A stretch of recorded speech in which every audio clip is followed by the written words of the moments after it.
পয়গম্বরের মনে এবার সন্দেহ হয়েছে, এই মানুষটাকে কালকে খেলো না, অন্যের জিনিস খায় নাই, কিন্তু আজকে অন্যের জিনিস খাওয়ার জন্য প্রস্তুত, এটা কেন? জিজ্ঞাসা করলেন, ভাই আপনি কে? এবার মালাকুল মউত উত্তর দেয়, আমি আল্লাহর পক্ষ থেকে মালাকুল মউত আজরাইল, আমি আল্লাহর পক্ষ থেকে মালাকুল মউত আজরাইল। এবার মনটা শান্তি হয়েছে। এতক্ষণ মনের ভিতরে একটা খুটখুট, কে না কে যেন কার সাথে যেন চলতেছে। এবার মনের সব আশা মিটানো যাবে। মালাকুল মউতকে বলতেছে, মালাকুল মউত, আমার ইচ্ছা আছে তিনটা, তুমি পূরণ করবা। কি ইচ্ছা? সর্বপ্রথম ইচ্ছা হলো আমি মৃত্যুটা দেখতে চাই। মানুষ মৃত্যু কিভাবে হবে? মালাকুল মউত বলে, এটা আমার হাতে নাই, আল্লাহ যদি অনুমতি দেয় তাহলে দেখাতে পারি। আল্লাহ যদি অনুমতি দেয়, ঠিক আছে, আল্লাহর কাছে ফরিয়াদ করেন। আল্লাহর কাছে ফরিয়াদ করা হলো, আল্লাহ, আপনার পয়গম্বর ইদ্রিস মৃত্যু দেখতে চায়, আমি কি তাকে কিছুক্ষণের জন্য মৃত্যুটা দেখাবো কিনা?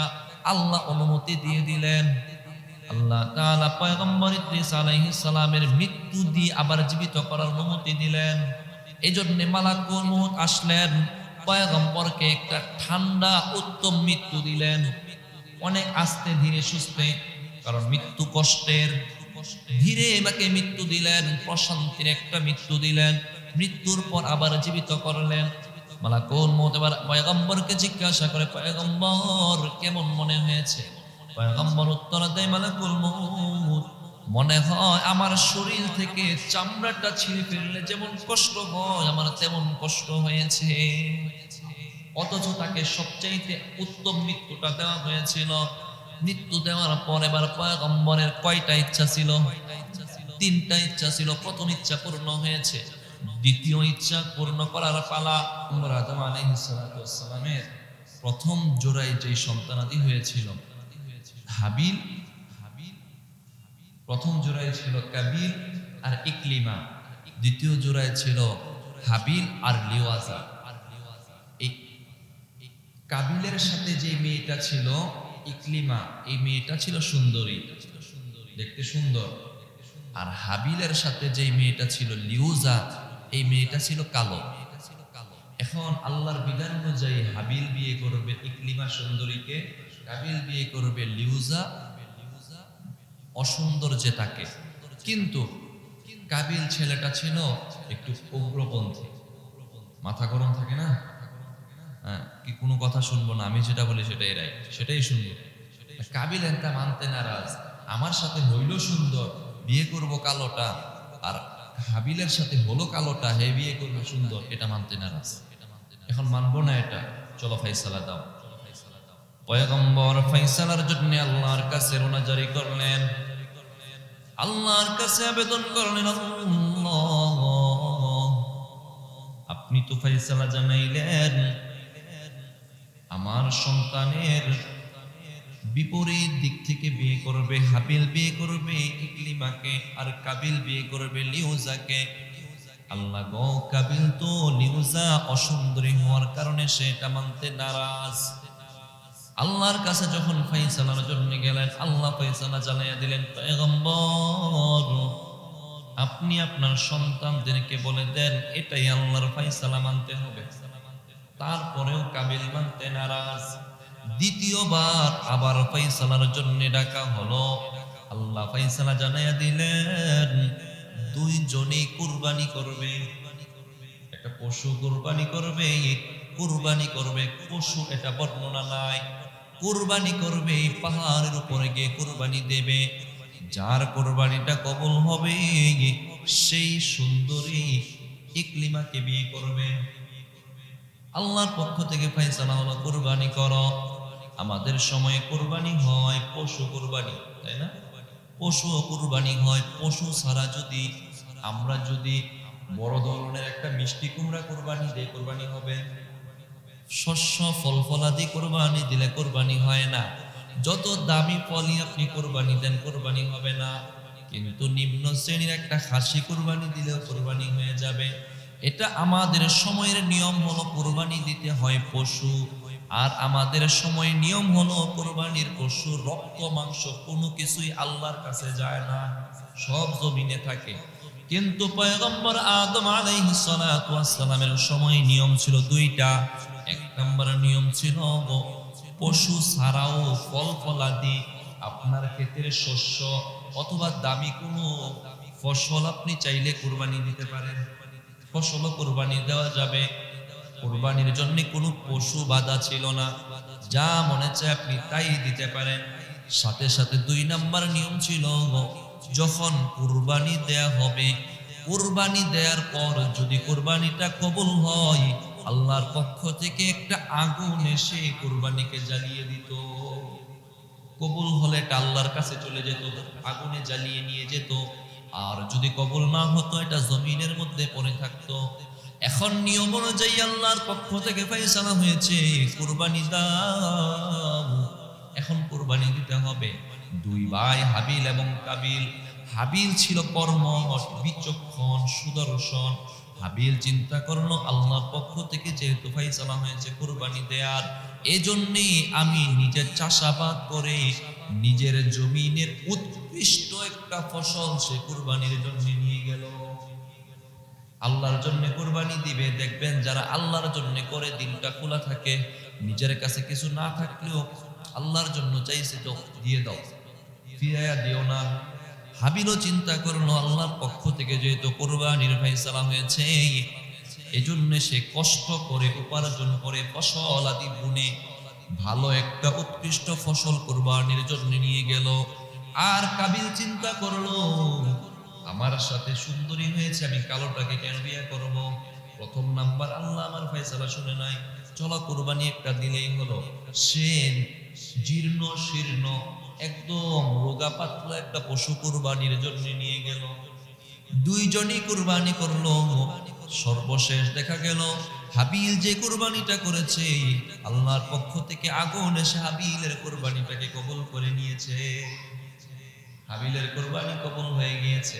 ফয়সালা অনুযায়ী এখন হাবিল বিয়ে করবে সুন্দরী ক্লিমাকে, আগের ফয়সালাই বলবৎ আছে, ঠিক আছে। আর কাবিল বিয়ে করতে হবে লিওয়াজা অসুন্দরীকে, কিন্তু কাবিল এখনো মানতে নারাজ। কাবিল বলে, ঠিক আছে যাও, তোমাকে আমি পরে দেখে নিব। বিচারে হেরে গেলে কি কয়, পরে দেখা নিব। কাবিল বলল, ভাই ঠিক আছে, তোমাকে আমি পরে দেখে নেব। ঠিক আছে, খুঁজতেছে কখন কাবিল হাবিলকে হত্যা করতে পারবে, তোমাকে আমি হত্যা করব। এই সময় খুঁজতে খুঁজতে একদিন হঠাৎ হাবিলকে একাকী পেয়ে যায়। একাকী পেয়ে সে কাবিল হাবিলকে হত্যা করে দেয়। হত্যা করে এবার লাশটাকে তো গুম করতে হবে, গুম করতে হবে না? কেন? দুই অবস্থা। লাশ যদি, প্রথমত কথা হলো, দুনিয়াতে সর্বপ্রথম তারাই মানুষ, তার আগে কোনো মানুষ ইন্তেকাল করে নাই। এখন মানুষ মারা যাওয়ার পর কিভাবে দাফন করতে হবে জানা আছে? জানা নাই। মেরে ফেলছে, কিন্তু এখন দাফন করতে হবে কিভাবে এটা তো জানে না, কারণ তারাই তো দুনিয়াতে প্রথম, কিছুই তো জানা নাই। এখন মারা যাওয়ার পর দাফন করতে হবে কি না, কিভাবে লাশটাকে গুম করবে জানে না।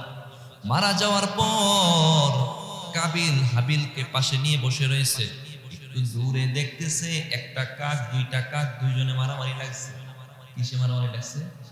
কাক দুইটা মারামারি লাগছে। কাক কিন্তু মারামারি লাগছে, মারামারি লাগতে লাগতে একটা কাক আর একটা কাকে মেরে ফেলে। ওই সময় সর্বপ্রথম পৃথিবীর ইতিহাসে কাবিল যখন হাবিলকে মেরে পাশে নিয়ে বসে রয়েছে, লাশটাকে কিভাবে গুম করবে, কোন পদ্ধতি খুঁজে পাওয়া যায় কিনা, একটু দূরে তাকিয়ে দেখে দুইটা কাক পরস্পর মারামারি লাগছে। মারামারি লাগার পর একটা কাক আরেকটা কাককে ঠুকরাতে ঠুকরাতে মেরে ফেলছে একটাকে। মেরে ফেলে কাক এবার নিজের ঠোঁট দিয়ে জমিন খুঁড়তেছে। কাক নিজের ঠোঁট দিয়ে বালি ফাঁকা করে বালির নিচে ওই অপর কাকটাকে শুইয়ে দিয়ে আবার পাখা দিয়ে, পা দিয়ে, ঠোঁট দিয়ে, বালি দিয়ে দাফন দিয়ে দিয়েছে। কাক প্রথমে দাফন দিয়েছে। কাক থেকে দেখে কাবিল চিন্তা করলো, হাই ঠিক আছে, বুদ্ধি পাওয়া গেছে। এখন ওই বুদ্ধি অনুযায়ী হাবিলকে নিয়ে আসলো, নিয়ে মাটি ফাঁক করে মাটি খুঁড়ে মাটির মধ্যে দাফন দিয়ে দিল। বুদ্ধি শিখছে কার থেকে? কাকে থেকে। এটা আল্লাহর পক্ষ থেকে জিবরিলের মাধ্যমে পাঠিয়ে দেওয়া হয়েছিল। একটু পদ্ধতি দেখায় দেন, না হয় মানুষ জানবে কোত্থেকে? মানুষ জানতে হবে না? মানুষ তো জানতে হবে। সর্বপ্রথম আমরা যে দাফন দেই মাটির নিচে, ওই কাক থেকে আল্লাহ তাআলা শিখাইছেন আমাদের। এইভাবে চলতে চলতে আমি বলেছিলাম আদমের সন্তান ৩৫৯ জন মৃত্যুর সময় দেখে গেছেন, ৩৫৯ জন। এখন কথা হলো, একজন মারা গেলেন ৩৫৯, আবার এক জোড়া হলে ৩৬১ হতো, কিন্তু না ৩৬১ হয় নাই। আল্লাহ তাআলা আদম আলাইহিস সালাতু ওয়াস সালামকে সান্ত্বনা দিলেন, সন্তান একটা মারা গেলে আপনাদের যদি আদরের সন্তানটা মারা যায় কষ্ট হবে কিনা? বাবার আগে সন্তান যদি মারা যায় বাবার মনে ব্যথা থাকে।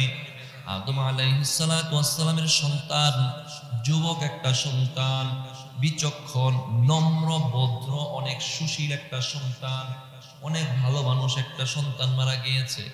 বাবার মনে কষ্ট আছে।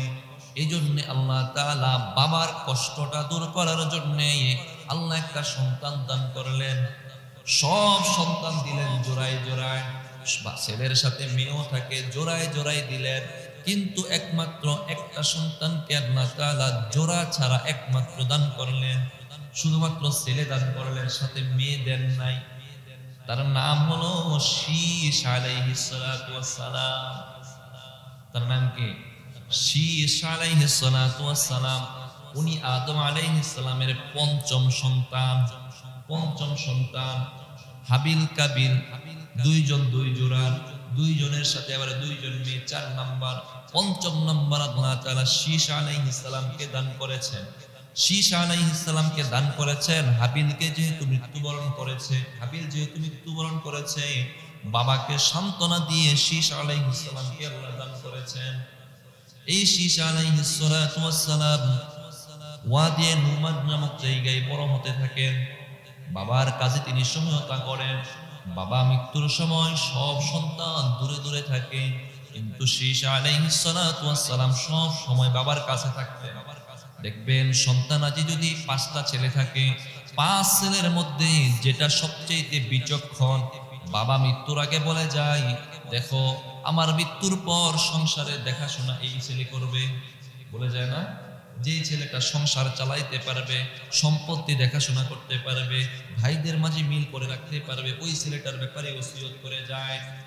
আদম আলাইহিস সালাতু ওয়াস সালাম সন্তানাদিকে শীস আলাইহিস সালামের ব্যাপারে ওসিয়ত করে গিয়েছেন। এই শীস আলাইহিস সালাতু ওয়াস সালামকে পরবর্তীতে আল্লাহ তাআলা নবুয়ত দান করেন। পরবর্তীতে তিনি নবীও হন। তিনিও 920 বছর দুনিয়াতে জীবিত ছিলেন। 920 বছর দুনিয়াতে জীবিত ছিলেন। এই শীস আলাইহিস সালাতু ওয়াস সালামকে মক্কায় ওখানেই তিনাকে কবর দেয়া হয়। কিন্তু ভারতের একটা জায়গা আছে, ভারতে একটা জায়গা আছে, ওখানে নাকি শীস আলাইহিস সালামের কবর আছে। ওরা এটা দাবি করে, ওরা একটা মাজার বানায়া উপার্জন করে, কিন্তু এটা ভুয়া, এটার কোনো ভিত্তি নাই। শীস আলাইহিস সালামের কবর ওখানে নাই। শীস আলাইহিস সালাতু ওয়াস সালাম ওয়াদিয়ে নুমান নামক জায়গায় তিনি বড় হয়েছেন, ওখানেই তিনি বেড়ে উঠেছেন, ওখানেই তার মৃত্যু হয়েছে। ওনার কবর ইন্ডিয়াতে আর ভারতে আসতে দাবি করতে, এখন ওটা ব্যবসা আর কি, কবর যদি থাকে, কারণ বিশাল লম্বা এক কবর দিচ্ছে। গতকালকের আলোচনায় শুনেছেন আদম আলাইহিস সালাতু ওয়াস সালাম 60 গজ লম্বা ছিল। কয় গজ? 60 গজ। এই বিল্ডিং কয় গজ? উঁচা হবে না? চিন্তা করেন, এমন একটা মানুষ যদি চলে তো কেমন দেখাবে। আবার এমন একটা কবর বানায় যদি আমি বলি যে এখানে এটা হলো শীস বা আদম আলাইহিস সালামের কবর, অথবা একজন নবীর নাম নিয়ে বললাম ওই নবীর কবর, মানুষ তো আগ্রহ করে দেখতে আসবে। ধীরে ধীরে আস্তে আস্তে এই প্রজন্মের পরে যখন নতুন প্রজন্ম আসবে, তারা তো আর জানবে না এটা কি, তাই না? তারা মনে করবে বাস্তবেই হয়তো এটা কবর। ব্যাস এমনই এখন এটা ভুয়া এক কবর, এটাকে শীস আলাইহিস সালামের কবর বলে চালিয়ে দিচ্ছে। আদম আলাইহিস সালাতু ওয়াস সালামের পরবর্তী নবীর নাম হলো শীস। শীস আলাইহিস সালাতু ওয়াস সালামের পরবর্তী যেই নবীকে আল্লাহ দুনিয়াতে পাঠিয়েছিলেন, ওই নবীর নাম হলো ইদ্রিস। ইদ্রিস আলাইহিস সালাতু ওয়াস সালাম, তিনিও আদম আলাইহিস সালামের বংশধর। কেমন বংশধর? আল্লাহ তাআলা ইদ্রিস আলাইহিস সালামের কথাটাও কোরআনে এনেছেন। আল্লাহ বলেন, ওয়াজকুর ফিল কিতাবি ইদ্রিস ইন্নাহু কানা সিদ্দীকান নাবিয়্যা। আল্লাহ তাআলা সূরা মারইয়ামের 56 নম্বর আয়াতে বলেন, নবী গো আপনি স্মরণ করেন, ওয়াজকুর ফিল কিতাবি ইদ্রিস, আপনি কিতাবের মধ্যে ইদ্রিস আলাইহিস সালামের বর্ণনা উল্লেখ করেন। ইন্নাহু কানা সিদ্দীকান নাবিয়্যা, ইদ্রিস আলাইহিস সালাতু ওয়াস সালাম সত্য নবী ছিলেন। ওয়া রাফা'নাহু মাকানান আলিয়্যা, আল্লাহ তাআলা ইদ্রিস আলাইহিস সালাতু ওয়াস সালামকে জান্নাতে উঠায়া নেন, জীবিত অবস্থায় জান্নাতে উঠায়া নিয়েছিলেন। আমরা শুধু জানি ঈসা আলাইহিস সালামকে আল্লাহ উঠায়া নিয়েছেন জীবিত, তাই না? এখনো তিনি আছেন না জীবিত? আমরা শুধু জানি ঈসা আলাইহিস সালামকে আল্লাহ জীবিত উঠায়া নিয়েছিলেন। শুধু ঈসা আলাইহিস সালাতু ওয়াস সালামকে না, আল্লাহ তাআলা পয়গম্বর ইদ্রিস আলাইহিস সালাতু ওয়াস সালামকেও জান্নাতে উঠায়া নিয়েছেন। কিভাবে নিয়েছেন ঘটনা শুনবেন? কিভাবে নিয়েছেন আমরা জানবো ইনশাআল্লাহ।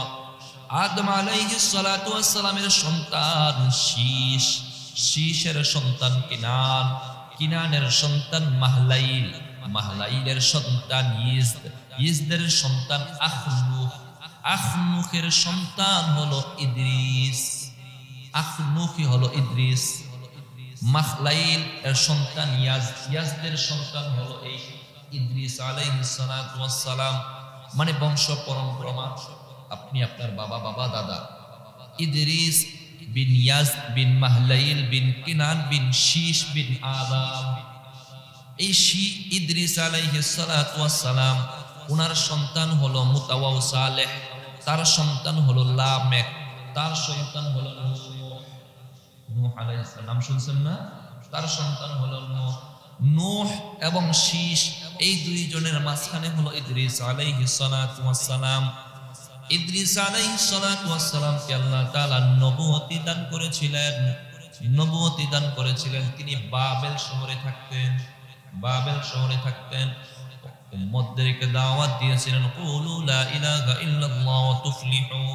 প্রত্যেক নবী তার উম্মতদেরকে একটা দাওয়াত দিয়েছেন, কুলু লা ইলাহা ইল্লাল্লাহ, বলো লা ইলাহা ইল্লাল্লাহ এবং সফল কাম হয়ে যাও। দ্বীনের দাওয়াত দিয়েছেন। উম্মতদেরকে যখন দাওয়াত দিয়েছেন, উম্মতরা দাওয়াত কেউ মানে কেউ মানে না, কয়েকদিন মানে তারপর আবার ছেড়ে দেয়। কারণ ওরা তো দ্বীন বুঝে না, ইসলামটাকে বুঝে না, আল্লাহর পক্ষ থেকে ধর্মটা জানে না। নবী যতক্ষণ দাওয়াত দেয়, নবীর কাছে যতক্ষণ থাকে ততক্ষণ মানে, তারপর আর মানে না। নবী তাদেরকে বুঝায়। সর্বশেষ যখন দেখলেন অল্প কয়েকজন মানুষ ঈমান আনছে, আর কেউ ঈমান আনে না, নবী তখন চিন্তা করলেন, আল্লাহর কাছে ফরিয়াদ করলেন, আল্লাহ গো, এখান থেকে আমাকে হিজরতের অনুমতি দেন। এই শহরের মানুষ যেহেতু ঈমান আনে না গো, আমি এখান থেকে হিজরত করে অন্য একটা শহরে গিয়ে দাওয়াত দেই। আল্লাহর কাছে আবেদন করার পর আল্লাহ তখন বললেন, আপনি বাবেল থেকে মিশরের দিকে চলে যান, আপনি মিশরে যান। মিশরে হিজরতের অনুমতি দেয়া হলো। এবার যে কয়েকজন মানুষ ঈমান এনেছিল ইদ্রিস আলাইহিস সালাতু ওয়াস সালাম তাদেরকে বললেন, চলে, আল্লাহর পক্ষ থেকে অনুমতি হয়েছে হিজরতের, চলো হিজরত করব। কিন্তু উম্মত যারা ঈমান আনছিল তারাও এখন হিজরত করতে নারাজ। কারণ কি? কারণ হলো যে শহরে, বাবেল শহরে তারা বসবাস করতেছে, আদম আলাইহিস সালাতু ওয়াস সালাম থেকে নিয়ে শুরু করে ইদ্রিস আলাইহিস সালাতু ওয়াস সালাম পর্যন্ত ওই শহরের মধ্যে আল্লাহ তাআলা এমন বরকত দিয়ে দিয়েছিলেন।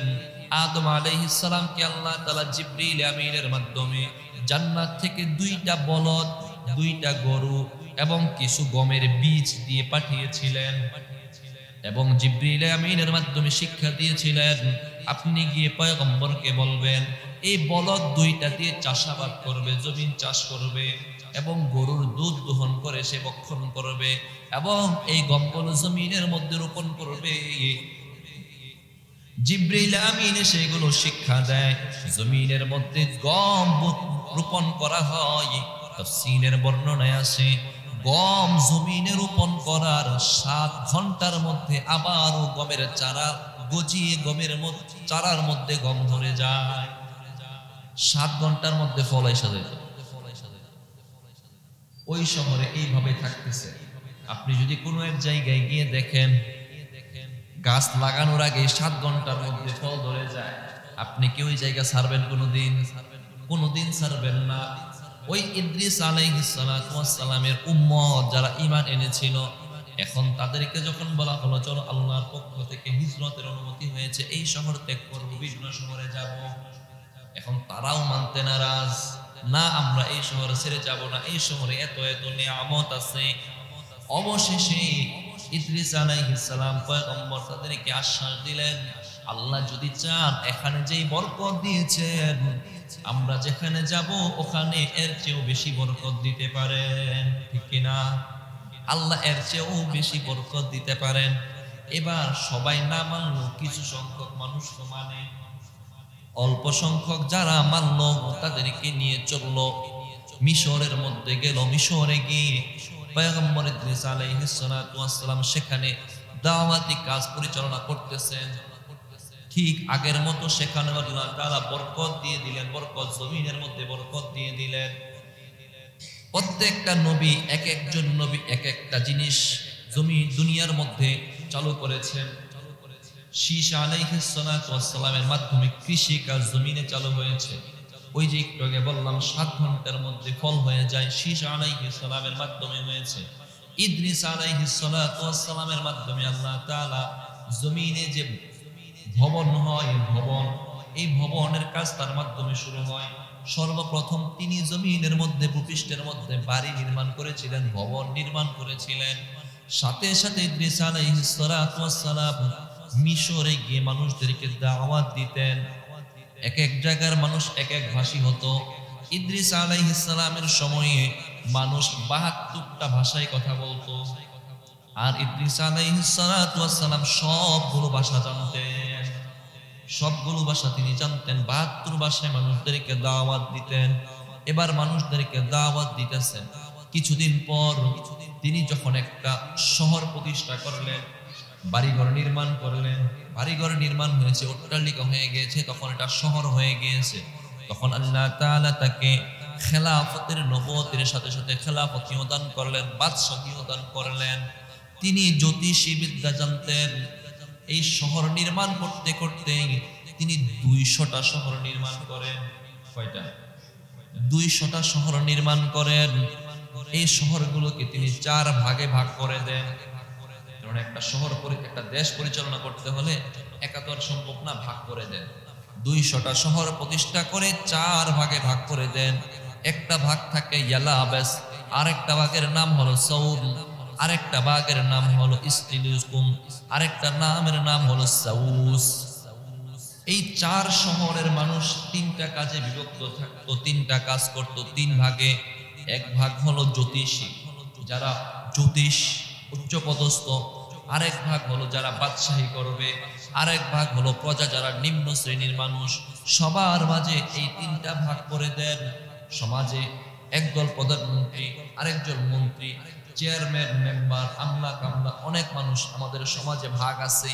ঠিক ইদ্রিস আলাইহিস সালাতু ওয়াস সালাম 200টা শহর নির্মাণ করে শহরগুলোকেও ভাগ করে দেন। বাংলাদেশ, ইন্ডিয়া, তারপরে পাকিস্তান, নেপাল, এখন যেমন দেশের ভাগ আছে, ইদ্রিস আলাইহিস সালামও দেশের ভাগ করে দেন। সাথে সাথে মানুষের মধ্যে মানুষের জাতিগত যে বর্ণগত যে বিভেদ আছে, ভাগ আছে, ওই ভাগগুলো তিনি করে দেন। তার কাছ থেকে অনেক কিছু দুনিয়াতে শুরু হয়।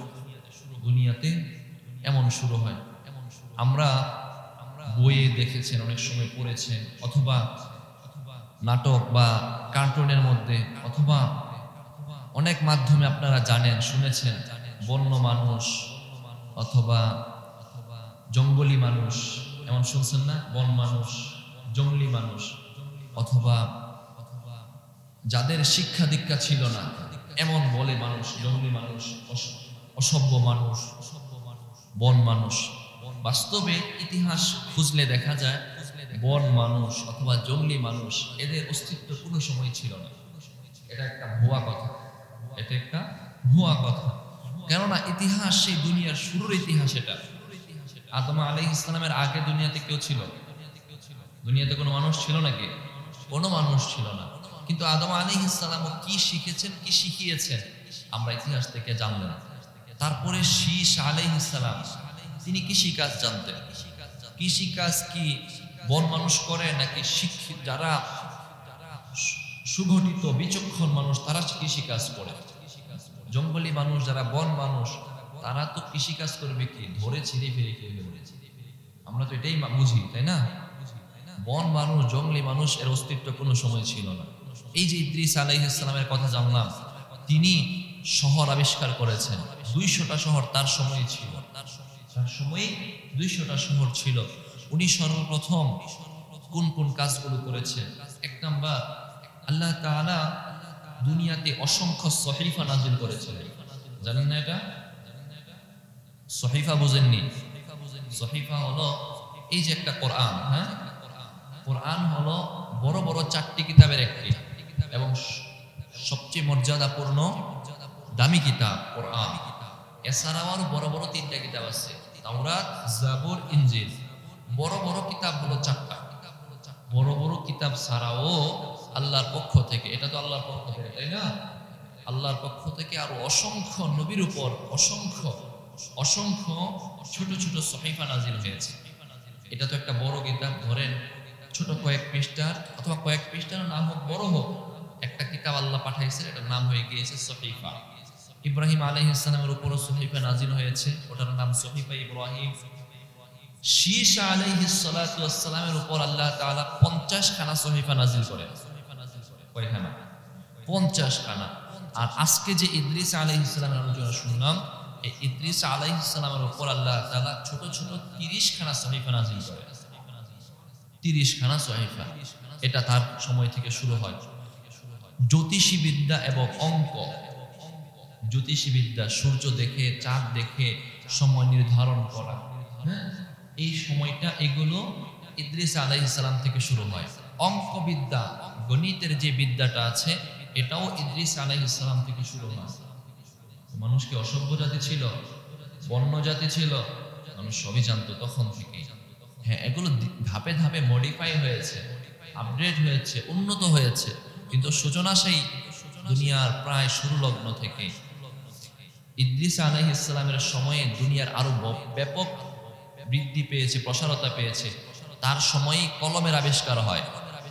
কলম, মানুষ এই উন্নত কলম না, ধরেন গাছের পাতায় লিখবে, বাঁশের কঞ্চি দিয়ে লিখবে অথবা পাথরের মধ্যেই লিখবে, কিন্তু এই কলম লেখার আবিষ্কারটা সেই ইদ্রিস আলাইহিস সালাম থেকে হয়েছে। বর্তমান সময় আস্তে আস্তে কত রকমের কলম বের হয়েছে, তাই না? আপনাদের মুরব্বীদের সময়, ছোট সময়ে এত উন্নত কলম ছিল না, কালির মধ্যে চুবিয়ে চুবিয়ে লিখতে হতো, তাই না? আস্তে আস্তে আপনারাই দেখেছেন কতটা উন্নত যুগের পরিবর্তন। ঠিক এগুলোর সূচনা সেই ইদ্রিস আলাইহিস সালাম থেকে। 4 নাম্বার, সেলাই কার্য সেই ইদ্রিস আলাইহিস সালাম থেকে শুরু হয়েছে। সেলাই করা, হ্যাঁ, ধরেন তারা তো কিছুই জানতো না, সেলাই যে করতে হবে, একটা কিছুকে একটা কিছুর পাশে রেখে এটার মাঝখানে সেলাই দিয়ে যে দুটো একসাথে জোড়া দিবে, কেউই জানতো না। শুরু হয়েছে ইদ্রিস আলাইহিস সালাতু ওয়াস সালাম থেকে। 5 নাম্বার, পাল্লা দিয়ে ওজন করা, বাটখারা, ওজন পদ্ধতিটাও সেই ইদ্রিস আলাইহিস সালাতু ওয়াস সালাম থেকে শুরু হয়েছে। তারপর যুদ্ধের জন্য অস্ত্র আবিষ্কার, অস্ত্র সেটা হোক পাথর দিয়ে ঢিল মারা, এটা কি তারা জানতো? কিছুই জানতো না। একটা বাচ্চা জন্মের পরে কিছু জানে? সে যে এলাকায় থাকে ওই এলাকার ভাষা শিখে, যে মানুষদের সাথে চলাফেরা করে ওই মানুষদের আচার আচরণ শিখে। ওই দুনিয়াতে মানুষগুলো এসে কিছুই জানতো না। ইদ্রিস আলাইহিস সালামের সময় সর্বপ্রথম এই অস্ত্রের আবিষ্কার হয়। অস্ত্রের আবিষ্কার হয়। এই আবিষ্কারগুলো সেই তার থেকেই শুরু হয়েছে। ইদ্রিস আলাইহিস সালাতু ওয়াস সালামের এই আবিষ্কার, তার সময়ের সূচনা এগুলো। ইদ্রিস আলাইহিস সালাতু ওয়াস সালাম যিনি 200টা দেশ আবিষ্কার করেছেন, বুদ্ধি কি তার কম না বেশি? মাশাআল্লাহ, ভালো বুদ্ধিমান লোক, তাই না? এই কোরআনের একটা আয়াতের জন্য সর্বশেষ পর্যন্ত আরেকটা আয়াতের তাফসীর শুনবো। সূরা মারইয়াম আয়াত নাম্বার 57 আল্লাহ বলেন, বিসমিল্লাহির রহমানির রহিম। ورفعناه مكانا عليا। আল্লাহ বলেন, পয়গম্বর, আমি ইদ্রিসকে মাকানান আলিয়া, উঁচু স্থানে উঠিয়ে নিয়েছি। উঁচু স্থান মানে হলো বেহেশতে উঠিয়ে নিয়েছি। আল্লাহ ইদ্রিস আলাইহিস সালামকে বেহেশতে উঠিয়ে নিয়েছেন। এর একটা চমৎকার ঘটনা আছে। ইদ্রিস আলাইহিস সালাতু ওয়াস সালাম বাবেল থেকে মিশরে আসেন। মিশরে এসে এখানে তিনি খেলাফত পান। খেলাফতের সাথে সাথে তিনি নবুয়তিও পেয়ে যান। আল্লাহর পক্ষ থেকে নবুয়তি পেয়ে নবুয়তের কাজ ধারাবাহিক করতে থাকেন। নবুয়তি যখন করতেছেন, জিবরিল আমিন প্রতিদিন তার কাছে আসে, ওহী আসতে থাকে, আমল শিখিয়ে দেয়, আমল উম্মতের কাছে প্রচার করে। একদিন জিবরিলের কাছে আবেদন করে, জিবরিল, আমার একটু মালাকুল মউতকে দেখার বড়ই শখ। কাকে? মালাকুল মউত চিনেননি? মালাকুল মউত কারে কয়? আজরাইল। কোরআন এবং হাদিসে আজরাইলের নাম তো আজরাইল না, এজন্য বললাম না। বাকি আজরাইল হলো একটা ভাষা, তার নাম হলো মালাকুল মউত। আজরাইলকে আমার দেখার বড়ই শখ। একদিন তিনি স্বপ্নে যুগে আজরাইলকে দেখতে পেলেন। ইবাদত করতে করতে ঝিমিয়ে গেলেন। আপনি মাঝে মাঝে মসজিদে এসে জিকির করতে করতে ঝিমায়া যান না? ইদ্রিস আলাইহিস সালাতু ওয়াস সালাম ইবাদত করতে করতে ঝিমায়া গেলেন। হঠাৎ একজনকে দেখতে পেলেন। উনি কেমন যেন একজনকে দেখা যায়, কে উনি? প্রশ্ন করলেন, প্রশ্নের উত্তর দেন না। তিনি ওই দিন চলে গেলেন। ইদ্রিস আলাইহিস সালাতু ওয়াস সালাম রোজা রাখতেন। দেখছেন, এই রোজা আগেও ছিল। ইদ্রিস আলাইহিস সালাতু ওয়াস সালাম রোজা রাখতেন। পরের দিন তিনি রোজা রাখলেন। রোজা অবস্থায় দিনের বেলা ওই যে গতকালকে যাকে দেখেছিলেন, রোজা অবস্থায় দুপুর বেলা ওই মানুষটা আবার উপস্থিত। আপনার বাসায় যদি আমি যাই, রোজা অবস্থায় গেলে কিছু খাওয়াইতে পারবেন? বলবেন না যে হারি হুজুর, আপনি রোজার সময় আসছেন, কিছু দিয়ে আপ্যায়ন করতে পারলাম না, বলবেন না? ইদ্রিস আলাইহিস সালাতু ওয়াস সালাম মেহমান দেখলেন। গতকালকের মেহমানটা আজকেও এসেছে, কিন্তু রোজা রাখছে, কিছুই খাওয়াতে পারবো না। চলো অপেক্ষা করেন, হুজুর আপনি থেকে যান, ইফতার করে যান, বলবেন তো? ইদ্রিস আলাইহিস সালাতু ওয়াস সালাম বললেন, ও ভাই, আপনি থেকে যান, ইফতারের সময় ইফতার করে আমাদের থেকে ইফতার করে আপনি বিদায় নিবেন। ওই যে আগন্তুক মালাকুল মউত এখনো তো পরিচয় দেয় নাই, অপেক্ষা করতেছেন। ঠিক আছে, ইফতার পর্যন্ত থাকবো, কিন্তু ইনি কি ইফতারের জন্য থাকবেন নাকি আল্লাহর পক্ষ থেকে তার মনের আশা পূর্ণ করার জন্য এসেছেন? আল্লাহর পক্ষ থেকে মনের আশা পূর্ণ করার জন্য এসেছেন। অপেক্ষা করতে করতে যখন ইফতারের সময় হলো, ইদ্রিস আলাইহিস সালাতু ওয়াস সালাম মেহমানের জন্য ইফতার প্রস্তুত করলেন, ডালা সাজাইলেন। ইদ্রিস আলাইহিস সালাম খেজুর হাতে নিলেন, ইফতার করবেন, কিন্তু মালাকুল মউত নিবেনি। তিনি তো ফেরেশতা, তিনি কি খান নাকি? তিনি তো খান না, তিনি ইফতার গ্রহণ করেন না। ইদ্রিস আলাইহিস সালাতু ওয়াস সালাম চিন্তায় পড়ে গেলেন, কি হলো? ইফতার তিনি গ্রহণ করতেছেন না, রাতের বেলা খাবার দেয় তাও গ্রহণ করে না। রাত্রিটা অবস্থান করেছেন, দিনের বেলা পরের দিন ইদ্রিস আলাইহিস সালাতু ওয়াস সালামকে ওই মালাকুল মউত আগন্তুক বললেন, চলেন আপনাকে নিয়ে ঘুরিয়ে নিয়ে আসি। কিছুটা দূর যাওয়ার পরে অন্যের একটা জমিন দেখলেন। ওই জমিনের মধ্যে কিছু শস্য হয়েছে। ওই আগন্তুক মালাকুল মউত মেহমান বললেন, পয়গম্বর চলেন এই জমিন থেকে আমরা হীরা অথবা যেগুলো শস্য এগুলো বক্ষণ করি। পয়গম্বর বললেন, এটা কি বলেন? অন্যের হক আমরা খেয়ে ফেলবো, এটা কখনোই হতে পারে না।